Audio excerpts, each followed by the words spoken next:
Everybody, Father Bob with Arlo. Welcome to the South Campus Show. Our guest today is a recently retired college professor at St. John's Collegeville, Minnesota, Nick Hayes. And Nick happens to be a lifelong friend going back to our grade school days, kindergarten at Christ the King in South Minneapolis. Welcome, Nick. It's a pleasure to be here, Bob. Thanks for coming. Thanks for the invitation. Quite a career, I know, as professor, but journalist. Can you give us a thumbnail sketch of career going back in the decades to where you are now? Just kind of like, you've been involved in a bunch of things. That's all I know. Well, it really started with going to graduate school at the University of Chicago, where I became a Russian specialist. And that puts me back in after my graduation as an undergraduate from the University of Minnesota. I moved in an academic track into Russian studies at the time and Russian history. I discovered two things that was unfortunate for me, though. There was about one opening for a Russian history professor and about 200 candidates for every job. And the market itself had totally declined, and I discovered if I was going to be successful in my career, I had to be a bit more imaginative about where I got support from. And I started as a normal academic career. My original academic appointment was at the University of Texas at El Paso, popularly known to people as UTEP. Okay. And I taught there for 8 years. And along the way, I always became more and more interested in writing for newspapers. I started doing commentaries for Minnesota Public Radio. And to race the clock ahead, it was in 1985, TPT, Channel 2, KTC, Channel 2 in those days, had hit upon an idea. Number one, they were going to put on a Friday night public affairs program based on kind of local sources and contacts. Yep. Number two, one of the producers discovered by accident that we were capable of intercepting the Soviet TV satellites. And that was what really ignited both my support and my career. The station didn't know what to do with it. Somebody knew me and said, oh, I know this guy. In those days, I taught at Hamline University. I know this guy teaches up at Hamline. Besides, it's walking distance to the studio. We can interview him. Okay. And we ran the first program. They asked me what to do with the program, and I suggested there's a daily news broadcast across the whole Soviet Union. It's called Vremya, or Time. Just tape that for a day and we'll find plenty to talk about it. We ran that one, and if I may say so, it was highly popular. They started running 2 or 3 or 4 of them. It became a regular feature of TPT for 8 years, as a matter of fact. Not the TV itself, but they brought me in to be the commentator. And more it went from just stealing the signal of the Soviet Union on TV to doing, field reports from abroad and so on and so forth. And that kind of ignited my media career and my public career as well. So as a result, I was able to have much more of a public life than a professor normally would. Interesting. How just kind of happened into it, or the radio station? I'm quite convinced our careers we don't find our careers, Bob. They find us. And it was really just opportunity and happenstance. Being at the right place at the right time. I mentioned the program itself, which is Almanac. It's still on. To also emphasize 2 things. I had the good luck of working with incredibly talented people. And secondly, they had just launched this program called Almanac, which would become, I believe, the most popular public affairs program of its kind, at least in the public media affiliates. So I really was part of that experiment, which has proved extremely beneficial for me. Wow, it's a great story, and I wasn't until now. I really wasn't sure how you got into this, and then you're being immersed. I'll call it in Russian studies, Right, so it's normally not a good conversation starter, Bob, when people ask you what you do. So we'll talk about that. I mean, that you visited Russia, and do you speak Russian? Yes, I do, of That's course. not Spanish, you said. Okay. So that is immersion to me, to learn the language and the culture.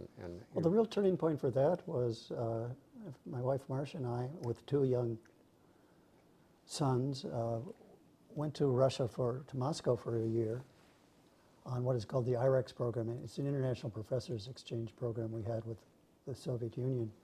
And that was really the immersion of getting to, there was a wide discrepancy between the book knowledge and the reality of what life on the streets of Moscow were. Interesting. And that really, I think, galvanized my enthusiasm and just kind of ignited my interest. And that was would be the first of many trips to Russia.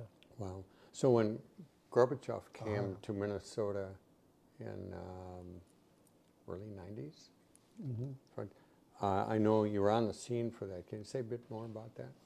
Well, my connection to the Gorbachev visit started, I was in Moscow. I can't remember what it was for, but some other project we were working on. I got a call from WCCO TV, international long distance, telling me that Gorbachev was going to be coming to the Twin Cities. Please reserve these dates. We want you on as the commentator. And they did something that generally doesn't happen in my career. They offered me a rather respectable salary for doing the exercise. Wow. But I was with Don Shelby and a press crew for live on the air covering the Gorbachev visit for 7 hours and 20 minutes. Cool. With one personal break allowed in the whole day. Wow. And wow. the Gorbachev visit to the Twin Cities was, for the time at least, and probably still is the case, probably the largest media event that had ever been staged in the United States, in Minneapolis, I mean, Minneapolis, St. Paul.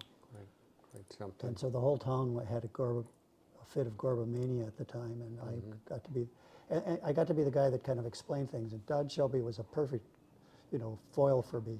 It was always, let's ask a professor, but we kept it to really simple things. Like I remember at one point, Don asked me why people were always taking their coats off when they were going in and out of houses, which I tried to explain very quickly. It's a Russian custom that it's considered very vulgar to wear your overcoat into a house. So you always pause and you take your coat out. Kind of like here in Minnesota, we take our shoes off. That's when we right, come. something like that. And other little, what teapots symbolize to a family and so on and so forth. It was a whole series of just small details that seemed to attract quite an audience. And because you knew the culture, and the mainstay of people did not know those things because they're not of that culture and so on. But so interesting. And then Nick, so you're a college professor, I'll say journalist, working with the media. Then you go back to your classroom. That's quite a life. How do you keep that balance? Well, you keep it. When journalism is done well and academic work is done well, they have two things in common. Number one, what you present in research must be true and honest. You can't make things up. Number two, it has to be original. You have to give an original perspective or some original information to make it of interest to the public. And number three, I had to remember always that you're not talking to a bunch of professors. I would imagine frequently that when I was first on, I was talking to my mother. I would imagine that over the TV because my mother was a very intelligent woman. She read a lot, and she knew that her son had something to do with Russia and appeared on TV a lot. But I would do it as if I was talking to her, to always remind me the people in the audience, Nick, are not specialists. They do not know the arcane facts that I might want to present. Keep it public, keep it simple. Wow. And I was always reminded also, the producer of Channel 2, if I can say, Bill Hanley, was certainly one of the most supportive persons in my career, and really one of those humorous guys I ever worked with. But often when I was getting prompted for a piece, and the cameras are set, and everything starts rolling, and the last thing Bill Hanley always said to me before we went on the air was, never forget, Dick, most of the time you're too boring for public TV. That's a good start, huh? That's funny. That is funny. But so, and Nick, back to our common roots and so on, looking back, Christ the King in South Minneapolis, you describe yourself to this day just as a guy from Minneapolis. That's right. What are you most grateful for in your upbringing as you look back? I think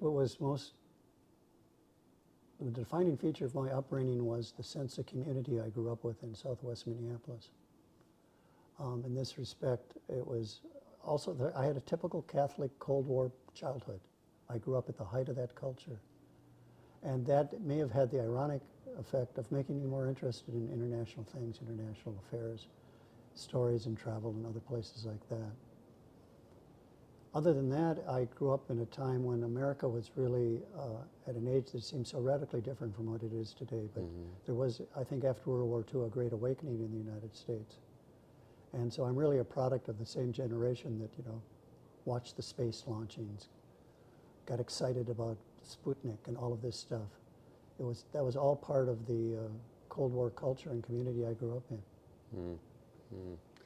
And can't forget, Nick, on the same baseball team, darn good second baseman. Thank you. I'm glad you mentioned that. I was going to get into that. As I was first base, I think. Might have missed a couple of your throws. That was my fault. Hey, Nick, great having you on the show. And I learned a lot, too. And you aren't boring. Oh, shucks, Bob. Thanks. Thanks, everyone, for tuning in. Hope to see you next week. Take care. God bless.